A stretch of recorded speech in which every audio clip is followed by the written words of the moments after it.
Hello friends எல்லாருக்கும் வணக்கம். கடந்த ஒரு சில மாதங்களாவே நம்ம சென்னையில ஃப்ளைட் ஓட்டுற பைலட்ஸ்க்கு ஒரு பிரச்சனை ஒண்ணு ஏற்பட்டிருக்கு. அந்த பிரச்சனை என்ன அப்படின்றத பத்தி தான் நம்ம இந்த வீடியோல பார்க்க போறோம். பைலட் சந்திச்சு வர பிரச்சனைய சொல்றதுக்கு முன்னாடி, நம்ம ஹைவேஸ்ல போகும்போது நம்ம என்ன பிரச்சனைய சந்திப்போமோ, அந்த பிரச்சனைய பத்தி சொல்லிட்டு நான் இந்த இஷ்யூவ பத்தி சொல்றேன். ஸோ உங்களுக்கு இன்னும் கிளியராவே புரியும். நீங்க உங்க கார்லயோ, பைக்லயோ ஒரு ஹைவேஸ்ல போயிட்டு இருக்கீங்க அப்படின்னு எடுத்துக்கோங்க. எதிர்ல வர வண்டி ஹை பீம் போட்டுட்டு வராங்க அப்படின்னா, உங்களுக்கு டெம்பரவரியா விசிபிலிட்டி அப்படின்றது சுத்தமா இல்லாம போயிடும். எதிர்ல என்ன வருது அப்படின்றத கூட உங்களால பார்க்க முடியாம போயிடும். இந்த மாதிரியான ஒரு டெம்பரவரி பிளைண்ட்னஸ் ஏற்பட்டா, அது விபத்துக்கு வழிவகுத்துடும். இதே மாதிரியான ஒரு பிரச்சனைய தான் நம்ம சென்னை ஏர்போர்ட்டுக்கு ஃபிளைட்ஸ் ஓட்டிட்டு வர பைலட்ஸ் சந்திச்சு வராங்க. இவங்க என்ன ரோட்லயா ஃபிளைட்ஸ் ஓட்டுறாங்க? இல்ல எதிர்ல வர ஃபிளைட்டோடைய லைட் இவங்களுக்கு கண்ணு கூசுதா அப்படின்னு கேட்காதீங்க.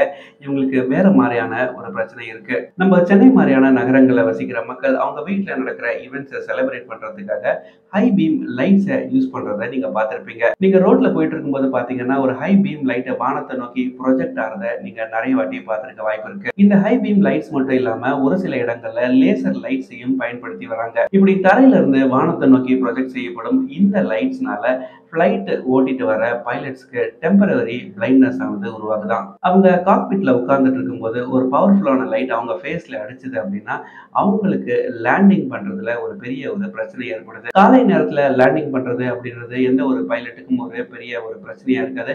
பிகாஸ் விசிபிலிட்டி ரொம்பவே கிளியரா இருக்கும். அவங்களால நேக்கட் ஐல பார்த்தே அவங்களால ஃபிளைட்ஸ லேண்ட் பண்ணிட முடியும். ஆனா இரவு நேரம் அப்படின்னு வரும்போது, அவங்க ரொம்பவே பார்த்து தான் ஃபிளைட்ஸ லேண்ட் பண்ற மாரி இருக்கும். இப்படி அவங்க லேண்டிங்க்கு பிரிப்பேர் ஆகி ஃபிளைட்ஸ லேண்ட் பண்ற நேரத்துல ஒரு பவர்ஃபுல் பீம் ஆஃப் லைட் அவங்க ஃபேஸ்ல அடிச்சது அப்படின்னா, அந்த ரன்வே எங்க இருக்கு அப்படின்றதே ஒரு 30 செகண்ட்ஸ், 40 செகண்ட்ஸ்க்கு அவங்களுக்கு தெரியாம போயிடுது.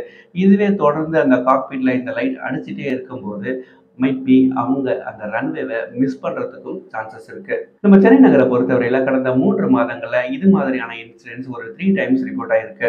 இந்த பிரச்சனை சென்னை ஏர்போர்ட்ல மட்டும் தான் ரிப்போர்ட் ஆயிருக்கா அப்படின்னு பார்த்தா இல்ல. மத்த நகரங்கள்ல இருக்கிற ஏர்போர்ட்ஸ்லயும் இதே பிரச்சனைய பைலட்ஸ் ஃபேஸ் பண்ணி வராங்க. பட் நம்ம சென்னை நகர பொறுத்தவரையில கடந்த 3 மாதத்துல ரிப்பீட்டேட்டிவா எவ்ரி மந்த் ஒரு இன்சிடென்ட் நடந்து வருது. இத நம்ம தவிர்த்தோம் அப்படின்னா நல்லாருக்கும். இந்த மாதிரியான லைட்ஸ பெரும்பாலும் இவென்ட் மேனேஜ்மென்ட் கம்பெனிஸ் தான் யூஸ் பண்ணுவாங்க. அவங்க இந்த மாதிரியான ஒரு லைட்டிங் செட்டப்ப ஏர்போர்ட் பக்கத்துலயோ இல்லன்னா ஒரு பர்ட்டிகுலர் சர்க்கம்ஃபரன்ஸ்லயோ யூஸ் பண்ணாம இருந்தாங்க அப்படின்னா, அது பைலட்ஸ்க்கும் பெட்டரா இருக்கும். பேசஞ்சருக்கும் சேஃபா இருக்கும். இதே மாரி சென்னையில இருந்து தகவல்களுக்கு மறக்காம நம்ம சேனலை சப்ஸ்கிரைப் பண்ணி வச்சுக்கோங்க. நன்றி, வணக்கம்.